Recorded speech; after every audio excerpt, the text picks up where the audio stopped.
Майор Қадыров Дәулет Төлеутайұлына беріледі.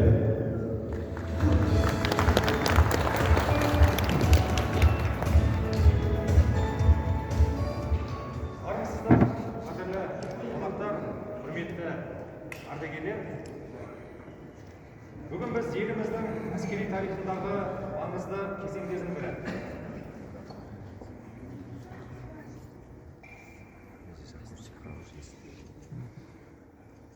Құрметті қонақтар, бүгін біз еліміздің әскери тарихындағы маңызды кезеңдердің бірі Таулы Қарабақтағы этносаралық қақтығысты реттеуге қатысқан қазақстандық жауынгерлерге арналған экспозицияның көрменің салтанатты ашылу рәсіміне жиналып отырмыз. Аталған көрме Қазақстан Республикасы Қарулы күштері ұлттық әскери патриоттық орталығының әскери тарихи музейінде тұрақты экспозиция ретінде ұсынылып отыр. Бұл экспозиция тәуелсіз Қазақстан жауынгерлерінің халықаралық бейбітшілік пен тұрақтылықты сақтаудағы ерлік жолын айқындайтын тағылымды тарихтың бір парағын көрсетеді.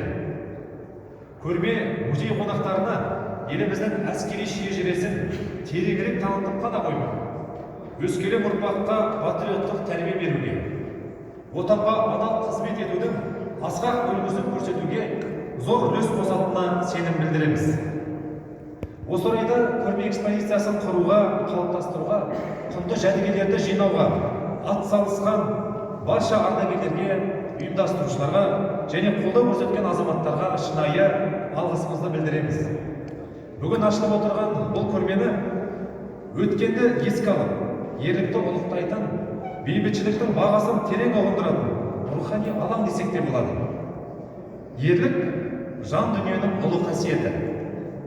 Жастық шағын оқ пен оттың ортасында өткізіп, отан алдындағы азаматтық борышын абыроймен өтеген барша ардагерлерге басымызды иеміз. Сіздерге мықты денсаулық, ұзақ ғұмыр, отбасыларыңызға амандық пен береке тілейміз. Алдағы уақытта бұл көрме жаңа деректермен, тың жәдігерлермен толығып, жас ұрпаққа сіздердің ерліктеріңізді үлгі ете отыра, отан сүйгіштік рухты дәріптейтін, тағылымды іс-шаралар өтетін орынға айналады деп кәміл сенімдіміз. Назарларыңызға рахмет.